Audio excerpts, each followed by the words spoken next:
Bonsoir Jean-Luc Mélenchon, leader de la France Insoumise. Merci d'être notre invité ce soir. Pendant 20 minutes, vous allez réagir aux annonces d'Édouard Philippe sur la réforme des retraites. On va écouter à qui il s'adressait aujourd'hui, plus aux Français qu'aux syndicats. Nous devons donc construire la protection sociale du XXIe siècle en prenant mieux en compte les nouveaux visages de la précarité. Ces nouveaux visages, ce sont ceux de la caissière de supermarché à temps partiel, du livreur à vélo de la plateforme numérique, de l'agent de propreté qui a fini son travail quand tout le monde arrive le matin. C'est l'étudiant qui fait des petits boulots pour financer ses études et rentre de plus en plus tard sur le marché du travail. Je ne suis pas convaincu, mesdames et messieurs, que pour eux, nos trimestres, nos 25 meilleures années, nos régimes spéciaux soient effectivement vus comme la marque du meilleur système au monde. Voilà, il s'adresse en premier au nouveau visage de la précarité. Je ne vais pas refaire la liste, mais il parle de la caissière à temps partiel, du livreur à vélo, par exemple. Ces carrières qui sont parfois hachées. Et quand on l'entend, ce qu'il veut démontrer, c'est que le système sera plus juste pour ces personnes. Est-ce que vous êtes convaincu par cette démonstration? Non, ce n'est pas vrai et ce n'est pas l'essentiel. Mais ce qui est essentiel, puisque c'est lui qui commence là-dessus, c'est qu'en effet, on est un peu une réflexion philosophique. Je voudrais faire remarquer que ça n'a pas toujours été comme ça. La vie n'a pas toujours été faite de contrats précaires, de galères incessantes. Je suis un témoin de ça. J'ai connu une époque où c'était pas comme ça. Donc il ne fait rien contre le travail précaire. Au contraire, les mesures du gouvernement ont toujours poussé à ce que la précarité soit plus facile, les petits boulots, les contrats hachés. Et le fond de l'affaire, c'est ça. Dans quel genre de monde on veut vivre? Depuis que les êtres humains sont là, ceux qui sont dans la force du travail aident ceux qui n'y arrivent plus ou dont on estime que c'est bon, quoi. Maintenant, c'est le moment de se reposer parce que les autres font mieux, plus vite, et puis que ça permet de se reposer. Et là, c'est fini. C'est ça qu'on va interrompre. Ça va être, en gros, le chacun pour soi, chacun sa petite pile, sa petite cagnotte de points, et avec sa petite cagnotte, sans trop regarder ce qui arrive aux voisins, va se débrouiller. La nouvelle essentielle de la soirée, au-delà de tout ça, est la suivante. Dorénavant, la retraite à taux plein, c'est à 64 ans. Jusqu'à hier, c'était 62 ans. Et là, ils disent que 62 ans reste l'âge légal, mais qu'il va y avoir un âge d'équilibre, c'est la nouvelle appellation, à 64 ans, qui va concerner en premier cet âge, la génération de 75, mais elle aura à la fois l'ancien système et le nouveau système pour ses droits, et c'est surtout la génération d'après qui sera concernée. En fait, on parle de la génération de 75. Non, mais je vous admire, franchement, de tout mon cœur, mais parce que vous avez réussi à démêler quelque chose d'indémêlable comme ça a été présenté. Mais en attendant, voilà comment ça va se passer. Jusqu'à présent, c'était 62 ans, c'était déjà trop. À mon avis, il faut arrêter à 60 ans. Mais comme à 62 ans, beaucoup de gens n'ont pas la retraite à taux plein, ils attendaient d'avoir le moment propice. Ça faisait 63 ans et demi. Aujourd'hui, beaucoup de gens partent à 63 ans et demi. Justement, qu'est-ce que ça changera en fait? Aujourd'hui, beaucoup de gens partent à la retraite à 63 ans et demi. Un âge d'équilibre à 64 ans, ça ne va pas changer grand-chose. Alors voilà, nous y voilà. Eh bien non, ça change tout. Pourquoi? Parce que la décote, avant, c'était à partir de 62 ans. Maintenant, c'est avant 64 ans. D'accord? Donc, vous n'aurez votre retraite à taux plein que si vous allez jusqu'à 64 ans. Donc, vous êtes pris 2 ans de plus en quelques mots du Premier ministre. 63 ans et demi contre 64, ça fait que 6 mois de plus. Non, mais attendez. Donc, si c'est seulement à 64 ans que vous avez le droit de la prendre à taux plein, vous allez donc attendre 65 ou 66. Voilà le résultat concret. Donc, ce n'est pas vrai que ça ne change pas grand-chose, sauf pour ceux qui considèrent qu'une demi-année ou 2 ans, ce n'est rien. Mais il y a des métiers où c'est terrifiant, 2 ans de plus à cet âge-là. J'ajoute que... Mais Jean-Luc Mélenchon, il y a des gens qui ont envie de travailler au-delà de 60 ans oui, voilà, vous en êtes le parfait exemple. Mais, la retraite n'a jamais été obligatoire, mais quand même pensez à ceux qui n'en peuvent plus, parce que c'est quand même la majorité, qui ont eu des emplois physiquement éprouvants, ou bien qui tombent malades du fait de ces emplois, de la durée de tant d'années qu'il faut travailler pour avoir... Il y a seulement 8% des Français qui cumulent pension et leur retraite et puis un autre emploi, qui le font uniquement par nécessité. Ça veut dire que les autres ont envie de le faire. Pourquoi vous parlez au nom de tous les Français? Il y a peut-être des Français qui veulent travailler au-delà de 60, voire de 64 ans. Je vous dis qu'à l'heure actuelle, il faut s'arrêter à 60 ans. Savez-vous à quel est l'âge d'espérance de vie en bonne santé? 63 ans.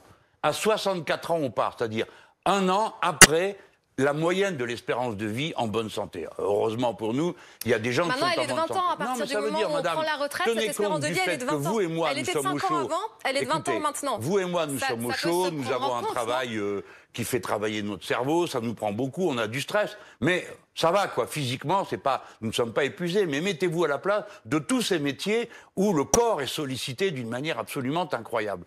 J'ajoute qu'à cela va maintenant venir en plus des causes que personne n'est capable de bien connaître. C'est quoi l'impact de tous ces particules fines que vous avez respirées? Pas moi, parce que j'en ai moins respiré que vous, et j'en respirerai moins que vous. Quelle va être la conséquence de l'air pourri, de l'eau pourrie, des pesticides dans votre alimentation? Tout ça va jouer. Pour le moment. Eh bien si, on le sait. C'est que ça va aller moins bien. Enfin, il n'y a pas de miracle. D'ailleurs, l'espérance de vie tout court, c'est 65 ans. Pour la première fois, elle stagne. Pourquoi? Parce qu'on fait travailler les gens trop longtemps. Elle ne fait qu'augmenter. L'espérance de vie de la personne qui part à la retraite, maintenant, est de 20 ans. Avant, c'était 5 ans. Donc, on peut dire que peut-être que c'est un paramètre à prendre en compte, non? Oui, bien sûr. Mais comme pendant ce temps-là, la richesse du pays s'est accrue encore plus, il y a donc plus pour partager et donc permettre aux gens de partir à un âge où ils puissent profiter de la vie. J'ajoute qu'il y a dans tout ça beaucoup d'hypocrisie parce qu'on dit qu'il faut que les gens travaillent plus longtemps. Supposons que je vous dise oui. Eh bien, allons-y. Où est-ce qu'il y a du travail pour quelqu'un de 60 ans et de 61 ans? La moitié des gens qui sont à 60 ans aujourd'hui sont au chômage. Ce qui veut dire qu'on transfère la charge. C'est plus les retraites qui vont payer les retraites, c'est le chômage. Donc d'ici quelques mois, vous allez m'inviter et je viendrai sur votre plateau vous expliquer pourquoi le régime... Vous avez écouté le Premier ministre et vous avez très bien entendu que le chômage des seniors, il l'a évoqué, il a dit ça c'est un problème aujourd'hui. Il y a le rapport Bellon, je l'attends et ce sujet-là, on va le traiter puisque l'idée c'est de travailler plus longtemps. Le chômage des seniors, on va s'y attaquer. Comment? On l'ignore encore, mais en tout cas, il y a une prise de conscience de sa part. Bon, il y a un travail qui est fait en ce moment. Mais moi, je vous admire. Si vous le croyez sur parole, bravo pour vous, mais pas moi. Moi, ça fait des années que je les vois dire tout ça et ne rien faire. Ça fait des années que je vois qu'on cherche à faire travailler les gens plus longtemps, qu'on ne se soucie pas de leur fatigue. Et ce que nous annoncions à un certain nombre il y a quelques années se réalise. L'espérance de vie tout court stagne et l'espérance de vie en bonne santé, maintenant, c'est plus tard. Donc, c'est une arnaque. Et les femmes en particulier vont payer cher cette réforme. C'est elles qui prennent le plus cher. Parce que comme ce sont elles qui ont les carrières les plus hachées, eh bien, si vous comptez leur salaire sur l'ensemble de leur vie professionnelle, il y a souvent très peu de progression dedans, et plus sur les 25 meilleures années. C'est déjà un problème aujourd'hui. Il y a 42% d'écart entre la pension de retraite d'une femme et celle d'un homme. Et là, l'idée, c'est qu'il y ait plus de points dès le premier enfant, 5% de plus, et ça ne fait qu'augmenter. À choisir. Vous êtes une femme jeune. Donc vous pouvez imaginer, vous êtes avec votre compagnon, votre compagne, bref. Et voici l'enfant. Au premier enfant, vous avez droit à 5%. Et puis là, le diable arrive. Et il vous dit, oui, mais vous choisissez lequel des deux? Lequel des deux va prendre les 5%? Comment ça se passe dans la vie ordinaire des gens? Ah ben on dit, 5%, de la meilleure paye. Si c'est un homme et une femme, clairement c'est l'homme. Clairement c'est l'homme. Et après, comme vous savez, dans la vie, il y a aussi le fait que des fois on se sépare, c'est même le cas le plus courant, et à ce moment-là, on ne met pas les comptes d'aplomb. Donc, voilà une deuxième cause. Ensuite, les pensions de reversion. C'est déjà assez triste de perdre son compagnon, mais il y avait toutes sortes de situations où l'on pouvait prendre la pension de reversion à 55 ans. Et j'aime mieux vous dire que ce n'était pas des fortunes. C'était pas des fortunes. Et bien maintenant, impossible avant 62 ans. Maintenant, vous êtes à la génération moderne, la vôtre. C'est comme ça. Il arrive qu'on se sépare et qu'on refasse sa vie, comme on dit. Bon.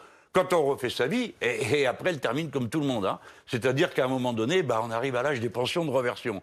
Eh bien, jusqu'à présent, une femme pouvait avoir la pension de reversion ou la part de pension de reversion de ses époux, de ses compagnons. S'il y en a eu deux, c'est des deux. Maintenant, c'est plus qu'un. Donc, dans tous les cas, sur tous les sujets, on leur gratte un petit peu par ici, un petit peu par là. Ce sera 70% des ressources du couple, donc la pension sera censée, pour ceux qui pourront la toucher, être plus importante.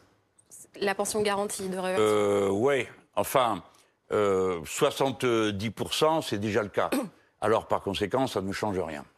Alors, dans ce cas-là, que pouvons-nous faire? Édouard Philippe a tenté d'expliquer pourquoi il était urgent de réformer. Vous allez nous dire si vous pensez qu'il est urgent ou pas de réformer. Parce que si on ne réforme pas, voilà ce qui va se passer. Il s'exprimait tout à l'heure devant les sénateurs. C'était le deuxième temps de sa journée. Lorsque nous avons conçu ces systèmes de retraite, il y avait 4 actifs pour un retraité. Aujourd'hui, il y a 1,7 actifs pour un retraité. Cette mécanique, elle est inexorable pour préserver le pouvoir d'achat des retraités, ce que nous voulons faire, pour préserver le pouvoir d'achat des actifs, ce que nous voulons faire.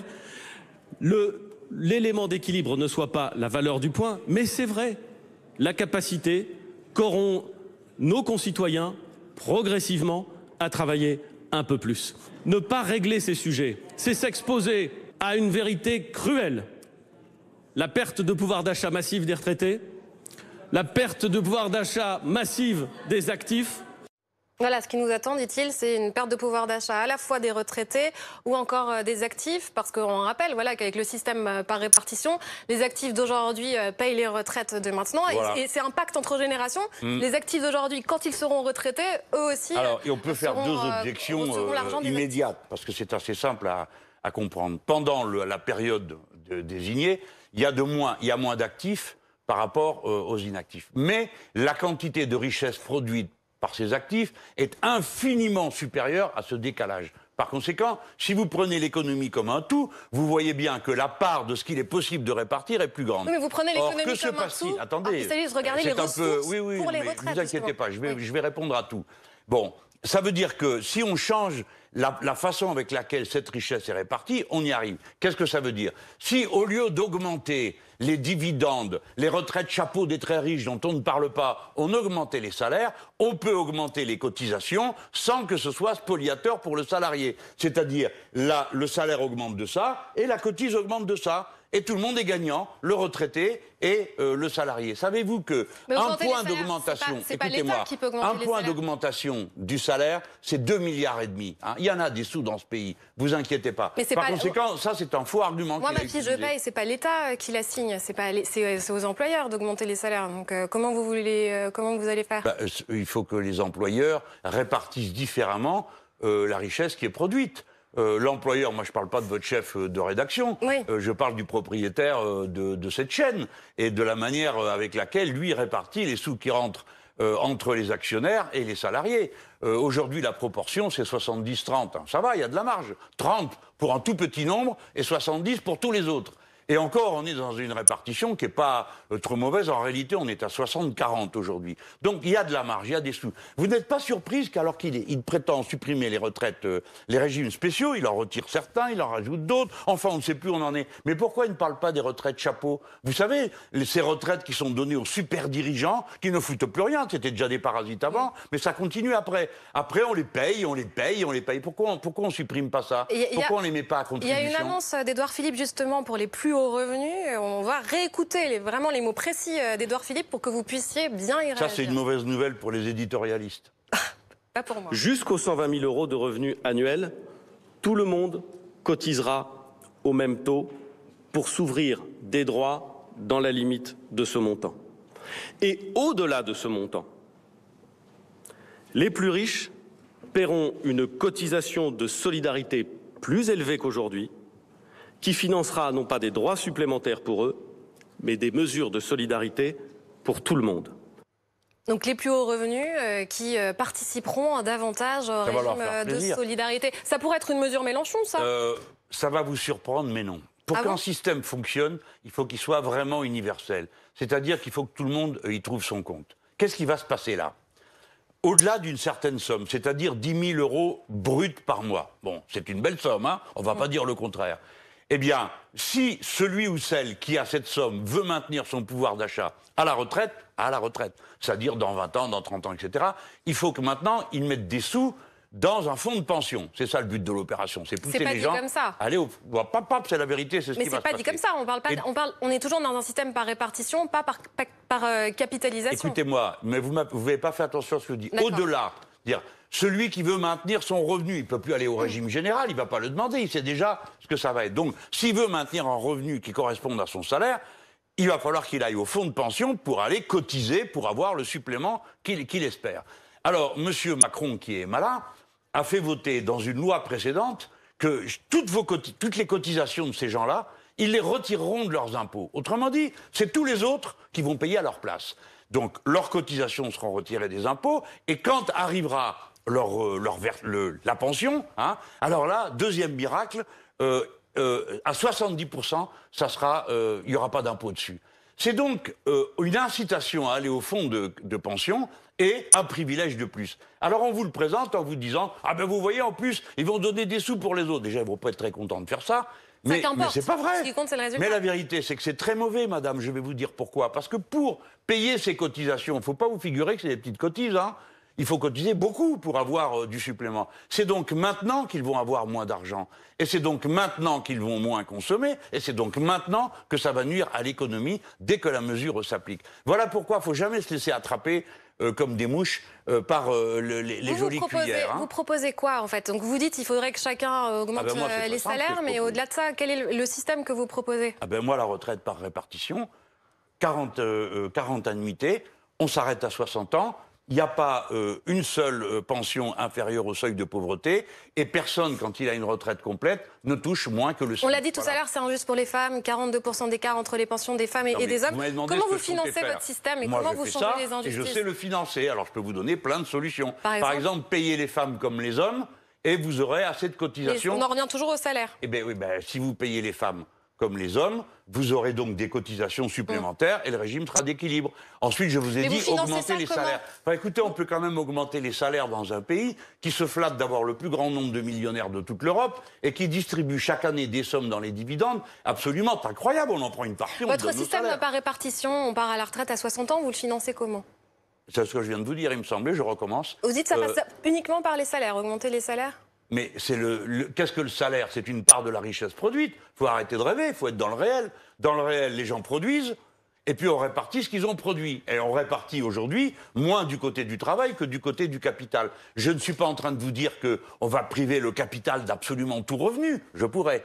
Mais je ne le dis pas. Je dis simplement qu'il faut améliorer les salaires, augmenter les salaires, parce que chaque fois que vous augmentez les salaires de 1%, vous rentrez 2,5 milliards de cotisations sociales pour les retraites. Par conséquent, c'est pas très difficile d'arriver à voir de combien il faut augmenter les salaires. Et si vous augmentez les salaires, vous augmentez la cotisation en même temps, et tout le monde est content. Vous irez manifester demain ou pas?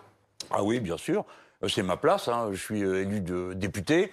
Et donc, je suis avec mes mandants, c'est ma place, et j'espère que tout le monde va y aller. Et je dis aux gens qu'il faut un peu se bouger, parce que si vous faites les moutons, vous serez tondus. Et comme on vous l'a dit, il vaut mieux avoir quelques journées de galère que des années de misère. Tenez-vous-le pour dit, c'est maintenant que ça se joue. Donc ce sont les syndicats qui appellent à la mobiliser, et vous qui venez, l'autre fois, vous avez fait la chose à l'envers. C'est vous qui avez appelé à manifester le samedi avant l'intersyndicale. Oui, ça arrive. Moi, je suis plutôt... tout le monde a sa place. Hein. Les syndicats ont naturellement un rôle éminent, c'est eux qui construisent l'actions, c'est eux les mieux organisés, les plus puissamment, bien sûr, mais la politique a quelque chose à dire là-dedans. Et en particulier, pour nous, les insoumis, on a quelque chose à dire. On a un monde dans la tête, on a un rêve de monde dans la tête. Et c'est ce monde-là qu'on veut faire vivre. Un monde de partage, de solidarité, d'entraide, pas de trucs d'égoïsme, repliés chacun sur son petit tas de points, en guettant par-dessus son épaule pour voir quoi prendre un voisin. Jean-Luc Mélenchon, vous avez été condamné à 3 mois de prison avec sursis pour rébellion en réunion, provocation et acte d'intimidation envers un magistrat. En mars 2017, vous l'avez vu, cette vidéo qui a ressurgi, vous avez dit « L'association Anticor a produit depuis longtemps tout un ensemble de propositions. Moi, je les appliquerai toutes. Et déjà, je peux vous dire quelques-unes d'entre elles. Quiconque est condamné une seule fois est inéligible à vie. » Est-ce que ça veut dire que vous ne vous représenterez plus à aucune élection? Je rappelle, vous avez été condamné à 3 mois de prison avec sursis. Vous avez été condamné. Mais vous avez cité Anticor. Vous savez ce que ça veut dire? Corruption? Corruption. Je ne suis pas condamné pour corruption. Je suis condamné pour rébellion. Mais je suis un rebelle, c'est marqué dessus, insoumis. J'ai l'intention de me rébeller encore plein de fois. Pourquoi ne pas avoir, à ce moment-là, quand vous dites cette phrase, pas avoir précisé à condition que ce ne soit pas pour corruption? Parce que, justement, Anticor, pour cette présidentielle de 2017, on était dans cette campagne-là. La charte que Anticor faisait signer aux citoyens en disant les politiques n'ont pas voulu la signer, c'était moi, citoyen, déclare avoir la ferme intention de voter pour un candidat qui s'engage à instaurer comme condition d'éligibilité à toutes les élections l'absence de condamnation inscrite au bulletin numéro 2 du casier judiciaire.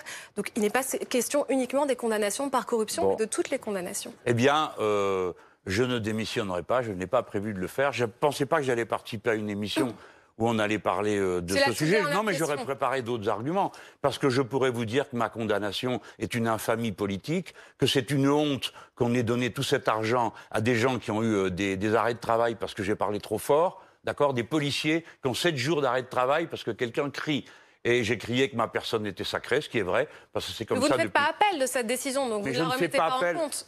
Vous la en cause, vous dites que la justice a parlé. Je mets en cause tout, c'est un procès politique. Je n'ai pas vu un juge indépendant d'un bout à l'autre. J'ai été traîné là par certains. Tous les policiers qui nous ont auditionnés ont été dans la salle et demandé de l'argent. Et j'ai été jugé, pour finir, par quelqu'un qui a fait un copier-coller de ce que le procureur, aux ordres de Mme Belloubet, a demandé. C'est un jugement politique et je ne fais pas appel parce que je sais que dans ce pays, il n'y a plus de justice pour moi, ni pour les insoumis qui ont été jugés avec moi. C'est donc, je ne fais pas appel parce que je n'ai aucune confiance dans ce système. Et voyez-vous, 3000 personnes ont été envoyées au tribunal dans les Gilets jaunes. 1000 ont été condamnés à de la prison ferme. Des dizaines d'écologistes sont condamnés. Et vous voudriez quoi? Que ce soit moi qui ai honte? Ceux qui ont honte, ceux qui sont honteux, c'est ceux qui ont organisé ce système. Mais certains se demandaient, là vous nous dites que vous vous représenterez à des élections et vous en avez peut-être... Ça dépend, non. Ah là, ça dépend, c'est un autre sujet. Aux élections législatives, certainement plus, compte tenu oui. de... Mais vous n'êtes pas inéligible, vous ne vous considérez pas... Non, mais écoutez, j'ai même demandé de la prison ferme. J'ai dit, si vous croyez à tout ce que vous racontez, si je suis l'homme que vous êtes en train de décrire, ne me laissez pas élu. Faites-moi inéligible, ils n'ont pas osé. Quand on m'a dit, vous avez 3 mois avec sursis, c'est une honte. Je dis, c'est de condamner-moi à de la prison ferme. Ils n'osent pas. Pourquoi? Parce qu'ils ont peur et ils ont honte. Ils ont peur des policiers qui les menacent, peur de la ministre qui les pressionne, et ils ont honte de condamner un homme comme moi à de la prison avec sursis. Vous savez ce que ça veut dire, la prison avec sursis?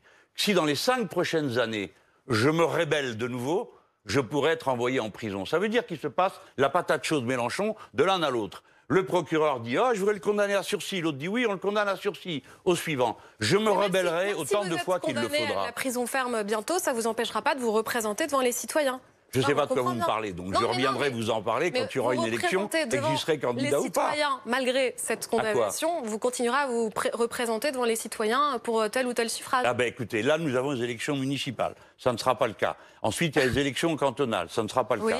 Ensuite il y a les élections régionales, ça ne sera pas le cas. Après il y a l'élection présidentielle, je ne sais pas. Vous ne savez pas. Je ne sais pas, on verra le moment venu, mais j'aurai une décision à prendre. Mais je ne vais certainement pas obéir à ce système, à ces juges et à Mme Belloubet avec son grand fouet, qui est quand même le personnage le plus lamentable qu'on ait vu dans cet office depuis bien longtemps. Mais bon, ça c'est la vie. Je ne savais pas qu'on allait en parler ce soir, j'aurais préféré parler toute la... Non mais attendez, je ne vous en veux pas, ça a été inventé pour ça. C'est un feuilleton judiciaire. Chaque fois que je vais parler quelque part, on va me parler de justice, de condamnation. Ça vient oui, ça n'intéresse vraiment personne. À part ceux qui m'écoutent et qui sympathisent avec moi et qui, comme moi, comme on dit vulgairement, ont les boules de voir qu'une chose pareille est possible dans ce pays. Mais dans le monde entier, des gens m'ont envoyé des messages, et même en France. Donc finalement, maintenant me voilà. Rebelle officiel, 68 ans. J'ai commencé, j'avais 15 ans. Il aura fallu du temps avant que je sois reconnu pour ce que je suis. Pas de retraite. Hein. Merci beaucoup Jean-Luc Mélenchon d'avoir été notre invité ce soir. Vous vous demandez peut-être où est Routel Krief. Eh bien, elle prépare la grande soirée sur BFM TV. Ce sera à partir de 20h45. Grève, stop ou encore, Routel Krief. Aux côtés de Bruce Toussaint, vous voyez les invités, les ministres Marlène Schiappa et Jean-Baptiste Djebbari, Jean-Michel Blanquer. Et puis face à eux, il y aura Adrien Quatennens de la France Insoumise, Jordan Bardella du Rassemblement National, ainsi que Philippe Martinez et Fabien Villedieu. Ce sera à 20h45 et dans un instant, le face-à-face, Alain Duhamel face à Natacha Polony, évidemment. On parle de la réforme des retraites.